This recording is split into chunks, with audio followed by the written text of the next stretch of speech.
Bentrovati alla consueta rubrica Book Crossing, i libri che mi sono rimasti nel cuore. Oggi vi parlerò di un libro autobiografico, Samurai, la storia di Saburo Sakai, il samurai del cielo dell'aviazione navale nipponica sopravvissuto alla guerra mondiale.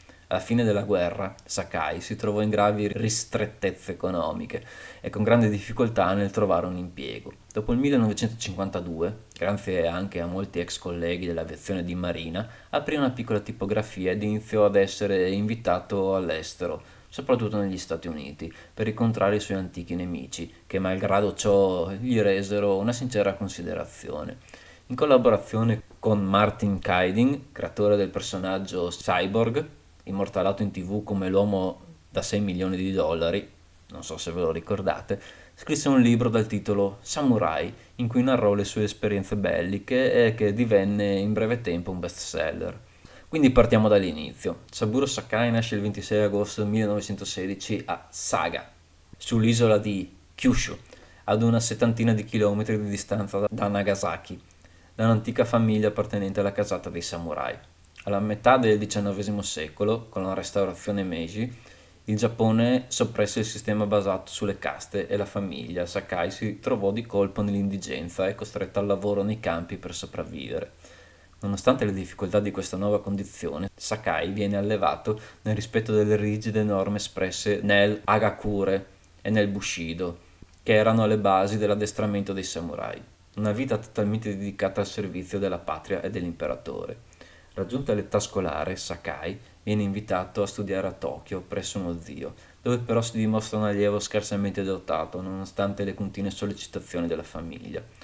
Tornato a Saga, nel 1933, decide di seguire la carriera militare per riscattare le proprie carenze scolastiche, motivo di umiliazione per tutta la famiglia. Sakai si arruola come recluta nella Marina Imperiale giapponese e viene destinato alla base navale di Sasebo, dove, grazie agli insegnamenti del rigido codice Hagakure, non ha difficoltà ad adattarsi alla ferrea disciplina che vige alla base. Imbarcato come cannoniere sulla corazzata Kirishima ed in seguito sulla Haruna, Sakai viene promosso in breve tempo al grado di sergente grazie alle sue elevate qualità militari e al suo sviluppato di disciplina. Nel 1936 viene ammesso alla scuola di aviazione della Marina a Tsuchiura, conquistando uno dei 70 posti disponibili a fronte di oltre 1500 domande. Rapidamente emergono le non comuni qualità di Sakai come pilota di caccia legate principalmente alla sua capacità di visione complessiva dell'area di combattimento. Nel dicembre 1937 ottiene il brevetto di pilota militare e viene subito inviato in Cina, dove il conflitto sino-giapponese continua a richiedere un sempre maggior coinvolgimento da parte dell'aviazione.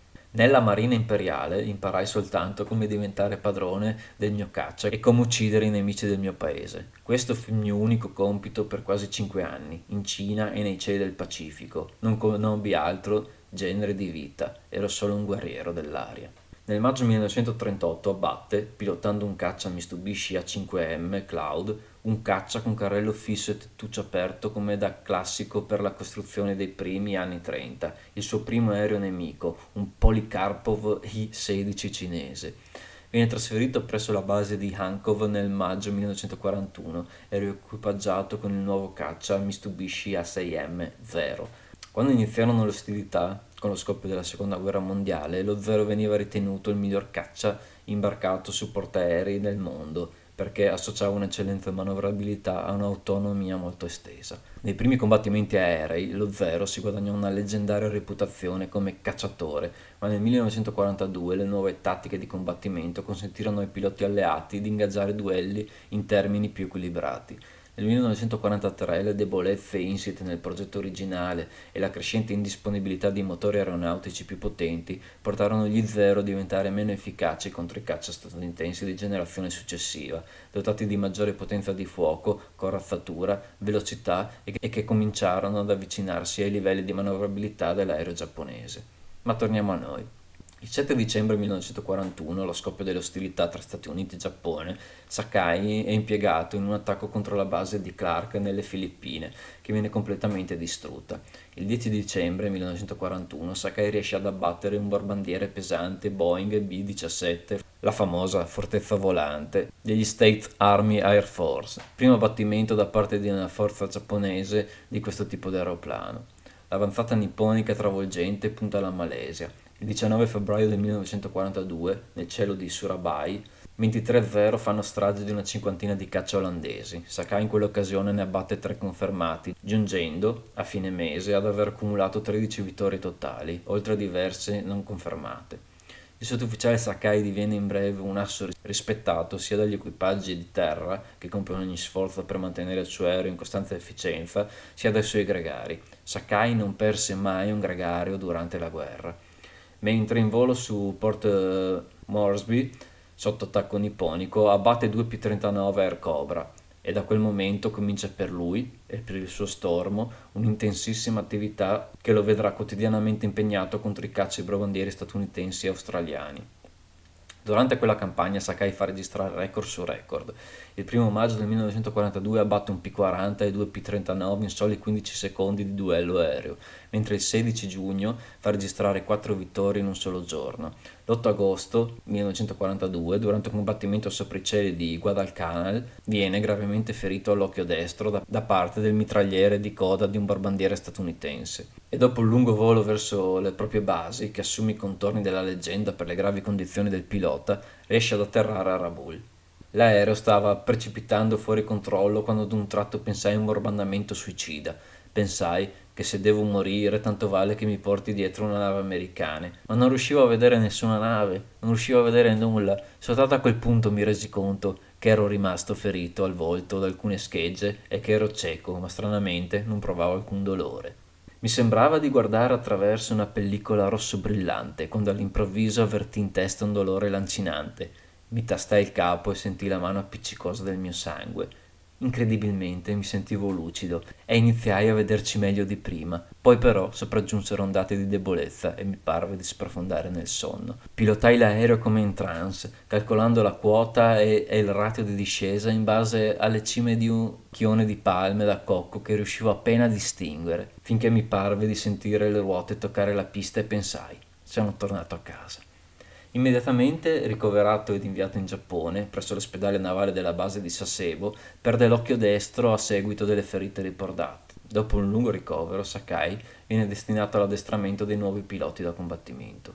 Nell'aprile 1944 viene assegnato nuovamente ad un reparto da caccia presso la squadriglia di Yokosuka, impegnata nella difesa di Hiba, dove, nonostante le sue menomazioni, riesce ad abbattere altri 4 aerei alleati.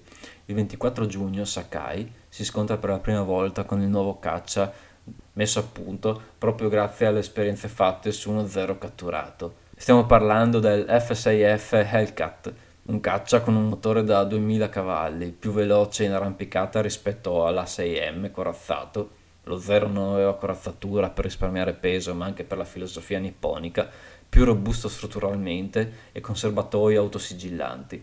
Sostanzialmente un caccia superiore sotto ogni aspetto allo Zero, eccetto per il raggio di virata. Sakai però in quell'occasione, grazie alle sue eccezionali doti di pilota, riesce ad abbatterne 2, giostrando disperatamente da solo contro 15 caccia americani che lo attaccavano senza che un solo proiettile colpisca il suo Zero. I tempi del dominio dei caccia che più di ogni altro è entrato nell'immaginario collettivo di quella guerra sono però finiti. Dopo l'Hellcat arriva l'F-4U Corsair, che spazza via letteralmente dal cielo i velivoli nipponici. Ormai divenuto eroe nazionale, Sakai viene promosso ufficiale per meriti di guerra, un onore concesso molto di rado dalle forze armate giapponesi, tantomeno a uomini ancora in vita. Il giorno stesso della resa del Giappone abbatte, sempre ai comandi del suo vecchio Zero, un barbandiere B-29, la sua 64esima e ultima vittoria. Dopo la guerra, tra le mille difficoltà che ancora la vita gli riservò, in merito ai bombardamenti nucleari sul Giappone ebbe a dire: se mi fosse stato ordinato di bombardare Seattle o Los Angeles per porre fine alla guerra, non avrei esitato, quindi capisco perfettamente perché gli americani hanno bombardato Nagasaki e Hiroshima. L'ultimo samurai del cielo muore di infarto il 22 settembre del 2000, a 84 anni, dopo una cena ufficiale della Marina degli Stati Uniti in suo onore, tenuta presso Naval Air Station di Atsugi. Coincidenze? Io non credo.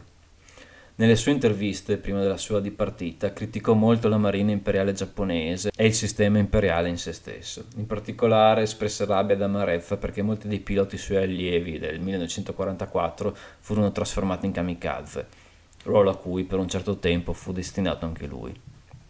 Oltre che, soprattutto, a lamentare l'incapacità collettiva del Giappone di fare i conti con le responsabilità del proprio passato. In particolare, trovava ipocrita che non si ammettessero i crimini di guerra e la follia stessa di aver trascinato il paese in una serie di conflitti ingiustificabili e aggressivi, il ruolo ambiguo della famiglia imperiale e la mancanza di scuse verso i caduti.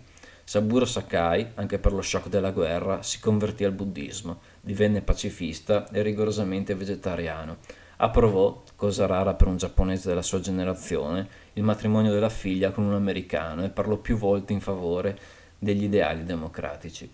Questo libro rimane un documento storico avvincente di rara immediatezza, la cui storia ci trasporta sin dalla prima pagina nel vivo dell'azione. Inoltre ci descrive molti altri piloti che hanno fatto la storia aeronautica della seconda guerra mondiale. Un libro dunque sicuramente destinato a rimanervi nel cuore. Come al solito fatemi sapere le vostre impressioni nei commenti, tante belle cose, un saluto. Generation Generation X. If your heart fails you, can't